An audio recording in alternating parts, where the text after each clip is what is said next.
প্রাঙ্গণে আমরা সবাই উপস্থিত হয়েছি। আলিপুরদুয়ার 2 নম্বর ব্লকের মাননীয় সভাপতি জ্যোতিডি, জেলা তৃণমূল কংগ্রেসের যুব সভাপতি ভাই সামির থেকে নিয়ে মহিলা তৃণমূল কংগ্রেসের সভানেত্রী চন্দ্রন আরজিনারি, আলিপুরদুয়ার টাউনের মাননীয় চেয়ারম্যান প্রসেনজিৎ কর বাবলুদা, আমাদের তৃণমূল কংগ্রেসের সাধারণ সম্পাদক তুষার চক্রবর্তী সহ সঞ্জিত ধর সহ পঞ্চায়েত সমিতি সভাপতি থেকে নিয়ে আমাদের ডিপিসি চেয়ারম্যান পরিতোষ দা, যত আমাদের লিডারশিপ আছে, দীপিকা দি থেকে নিয়ে যত লিডারশিপ, আমি সবাইকে অভিনন্দন জ্ঞাপন করব।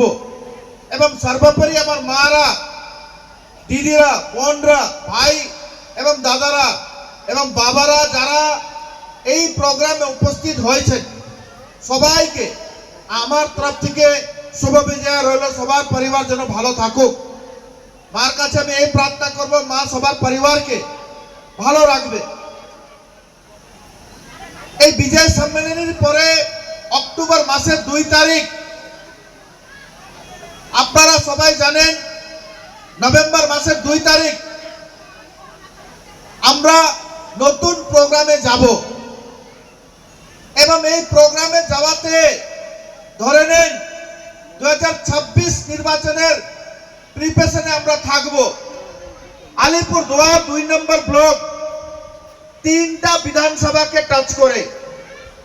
আলিপুরদুয়ার 2 নম্বর ব্লক একটা বিধানসভা, 7টা গ্রাম পঞ্চায়েত হলো কুমারগ্রাম বিধানসভা, 3টা গ্রাম পঞ্চায়েত হলো আলিপুরদুয়ার বিধানসভা এবং একটা গ্রাম পঞ্চায়েত যেখানে আমরা মিটিং করতেছি মাঝি ডবরি, এটা কালচিনি বিধানসভার আন্ডারে পড়বে। ফার্স্ট ফেজে যদি ভোট হয় তাহলে আলিপুরদুয়ার, কুচবিহার এবং জলপাইগুড়ি ফার্স্ট ফেজের ভোটের মধ্যে পড়বে।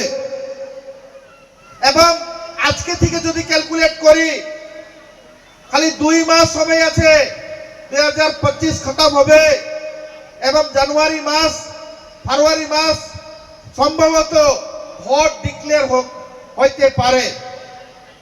আমরা সবাই মিলে পঞ্চায়েত নির্বাচন করেছিলাম, আমরা সবাই মিলে পৌরসভা নির্বাচন করেছিলাম।